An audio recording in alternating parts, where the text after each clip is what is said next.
বার্ষিক 4.5% সরল সুদে কত টাকা বিনিয়োগ করলে 4 বছরে 826 টাকা হবে?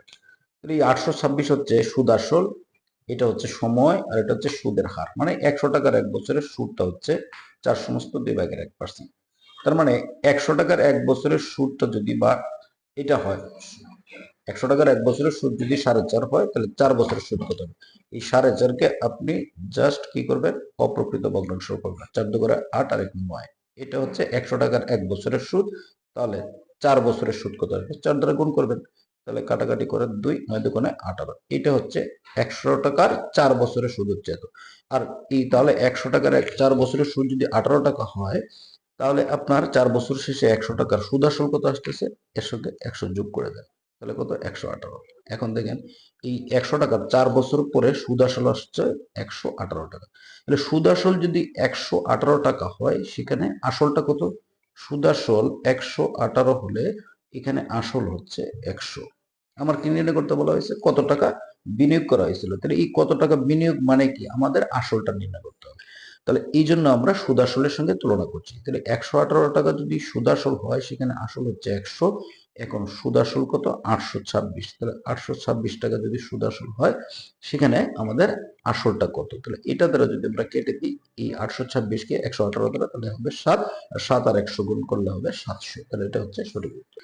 এখন থেকে পিতা পুত্রের যত শর্তের প্রশ্ন দেওয়া থাকবে সেগুলো নির্ণয় করবেন অপশন থেকে।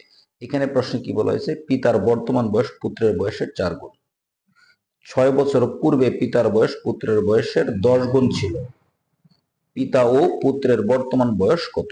তাহলে পিতা ও পুত্রের বর্তমান বয়স, পিতা ও পুত্রের বর্তমান বয়স অবশ্যই অপশনে দেওয়া আছে, উত্তরে দেওয়া আছে। তাহলে এখানে আমরা অপশনগুলোতে যদি দেখি, যে বলা হয়েছে পিতার বয়স পুত্রের বয়সের 4 গুণ, তাহলে এর 4 গুণ এটা, এর 4 গুণ এটা, এর 4 গুণ এটা, এর 4 গুণ এটা। মানে প্রথম শর্ত সবাই পালন করতেছে। দ্বিতীয় শর্তটা কি বলছে? 6 বছর পূর্বে পিতার বয়স পুত্রের বয়সের 10 গুণ ছিল। তাহলে কোন অপশনের মধ্যে সেই শর্তটা পালন করে? এই অপশনটার মধ্যে আপনি দেখেন, 6 বছর পূর্বে পিতার বয়স কত ছিল? 30। 6 বছর পূর্বে পুত্রের বয়স কত ছিল? 3। তার মানে কি এই 3-এর এটা কত গুণ? 10 গুণের সমান। তার মানে এটা অবশ্যই সঠিক উত্তর। দুটি নল দ্বারা একটি চৌবাচ্চা 8 মিনিটে পূর্ণ হয়। নল দুটি খুলে দেওয়ার 4 মিনিট পর প্রথম নলটি বন্ধ করে দেওয়ায় চৌবাচ্চাটি পূর্ণ হতে আরো 6 মিনিট সময় লাগলে প্রত্যেক নল দ্বারা চৌবাচ্চাটি পূর্ণ হতে কত সময় লাগবে? এই প্রশ্নটি যদিও অনেক বড়, আমরা ধাপে ধাপে বিষয়টা বোঝার চেষ্টা করবো। এটি কোনো সূত্র ছাড়াই বুঝে বুঝে আমরা সমাধান করবো। তাহলে দুইটা নল দ্বারা কি করলো? দুটি নল দ্বারা চৌবাচ্চাটি 8 মিনিটে পূর্ণ হয়। তাহলে দুটি নল দ্বারা চৌবাচ্চাটা যখন 8 মিনিটে কি হয়? সম্পূর্ণ অংশ পূর্ণ হয়। আপনি দুটি নল দ্বারাই 8 মিনিটে কি হয়? সম্পূর্ণ চৌবাচ্চা পূর্ণ হয়। তার মানে আপনার 1 মিনিটে পূর্ণ হয় কতটুকু? 8 মিনিটে পূর্ণ হয়, আপনি ধরেন যে 8 মিনিটে পূর্ণ হয় সম্পূর্ণ চৌবাচ্চা, তাহলে 1 মিনিটে পূর্ণ হবে কত? 8/1 আমরা সংক্ষেপ করে লিখবো বুঝে বুঝে। দুটি নল দ্বারা 8 মিনিটে পূর্ণ হয় সম্পূর্ণ অংশ, 1 মিনিটে পূর্ণ হয় 8/1 অংশ। এখন এই দুইটা নল খুলে দেওয়ার 4 মিনিট পর্যন্ত কি হয়েছে? মানে প্রথম নল এবং দ্বিতীয় নল একসাথেই কাজ করলো, কিন্তু প্রথম নলটা কি করলো? 4 মিনিট পরে বন্ধ করে দিল। তাহলে 4 মিনিট পর্যন্ত তো প্রথম এবং দ্বিতীয় নল কাজ করলো, তাই না? তাহলে 4 মিনিটে কত অংশ পূর্ণ করছে? তাহলে 4 দ্বারা গুণ করেন, তাহলে এখানে কাটাকাটি করলে আসতেছে কত? 2। মানে 2/1 অংশ, খেয়াল করেন, 2/1 অংশ কাজ কিন্তু আমার প্রথম এবং দ্বিতীয় নল একত্রে করলো। তো দুটি নল একত্রে কি করলো? এই 4 মিনিটে কিন্তু 2/1 অংশ চৌবাচ্চা পূর্ণ করতে পারলো, তাই না? তাহলে 2/1 অংশ যদি দুটি নল একত্রে পূর্ণ করে, তাহলে বাকি থাকে কতটুকু? বাকি থাকবে আরো 2/1 অংশ। আর দেখেন এই বাকি 2/1 অংশ কে পূর্ণ করবে? যেহেতু প্রথম নলটা বন্ধ হয়ে গেল, তাহলে বাকি কাজটা কি করবে? বাকি কাজটা কিন্তু দ্বিতীয় নল করবে। তাহলে এই যে বাকি 2/1 অংশ, মানে পানি পূর্ণ করতে চৌবাচ্চার কত সময় নিছে? 6 মিনিট সময় নিছে। তাহলে বাকি 2/1 অংশ পূর্ণ করতে তার সময় লাগে কত? 6 মিনিট। তাহলে 1 অংশ পূর্ণ করতে সময় নেবে অবশ্যই বেশি, তাহলে 6 গুণ 2, তার মানে কি আসতেছে? 12 মিনিট সময় আসতেছে। 12 মিনিট। এটা কার সময় লাগলো? দ্বিতীয় নলে।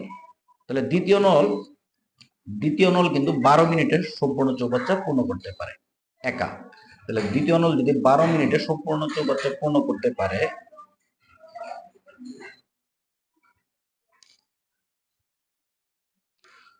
তৃতীয় নল তাহলে 1 মিনিটে কত অংশ চৌবাচ্চা পূর্ণ করবে? 12 মিনিটে করে সম্পূর্ণ চৌবাচ্চা, তার মানে 1 মিনিটে পূর্ণ করবে কত?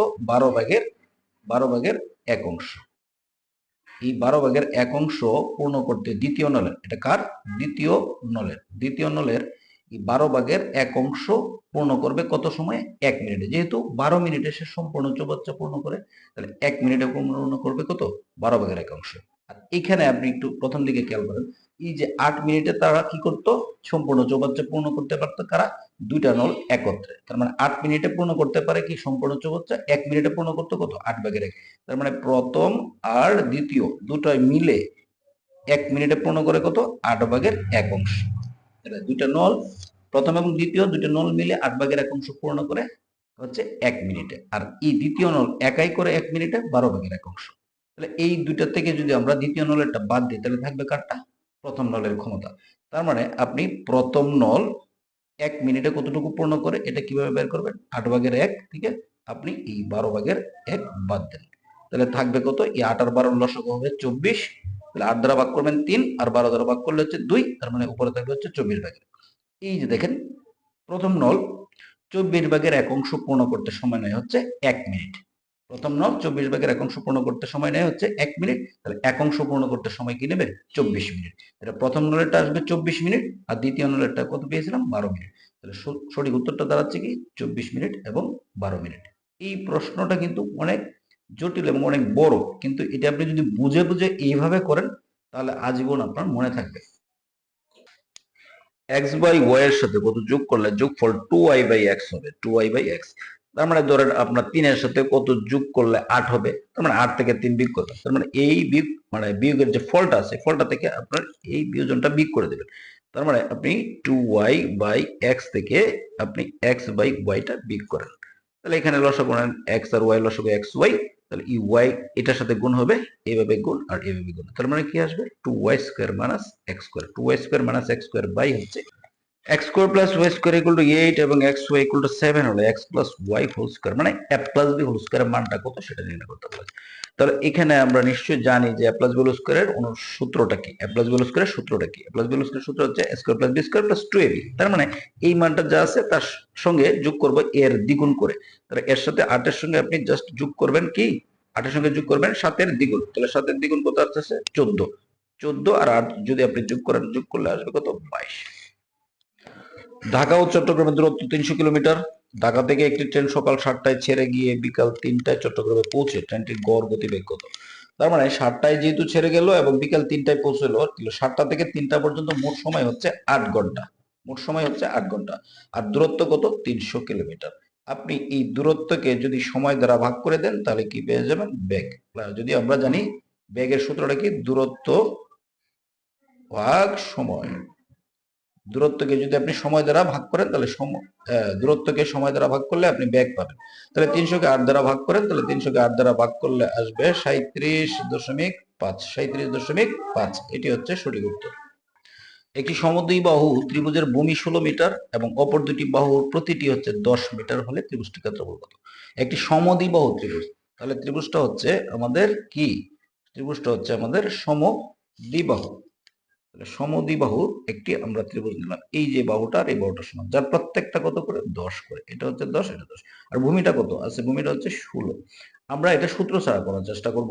তাহলে এই সমদ্বিবাহু ত্রিভুজের যে শিরোকোণ আছে, এখান থেকে যদি আমরা এই ভূমির উপর লম্ব অঙ্কন করি, তাহলে এখানে আমরা কি করে পাবো? এখানে পাবো হচ্ছে এটা কি করবে? এই শিরোকোণ থেকে যদি আমরা ভূমির উপর লম্ব অঙ্কন করি, তাহলে এই ভূমিকে সমান 2 ভাগে বিভক্ত করবে। তাহলে এটা 8 হবে, এটা 8 হবে।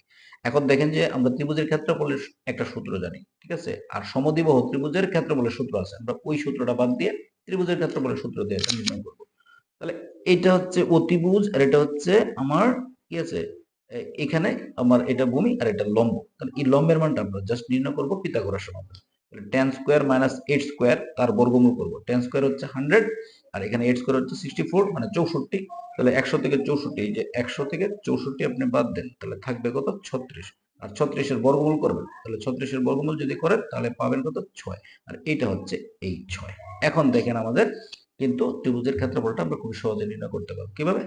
আমরা জানি ভূমি গুণ উচ্চতা হাফ ইন্টু মানে ত্রিভুজের ক্ষেত্রফলের সূত্র কি? হাফ ইন্টু ভূমি ইন্টু উচ্চতা। তাহলে হাফ ইন্টু ভূমি ইন্টু উচ্চতা, মানে এখানে আছে 2/1 গুণ ভূমি গুণ উচ্চতা। ভূমি হচ্ছে 16 আর উচ্চতা কত? 6।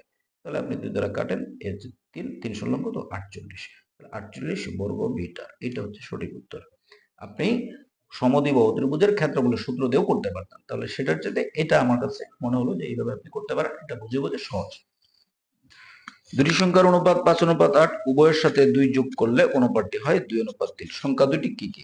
এই প্রশ্নের উত্তরও কিন্তু আমরা অপশন থেকে নিতে পারি, এবং এটা কিন্তু অপশন থেকে যদি নেই তাহলে খুবই দ্রুত করতে পারবো। কিভাবে? দেখেন 5:8 কিন্তু দুটো সংখ্যার অনুপাত দেওয়া আছে, তাই না?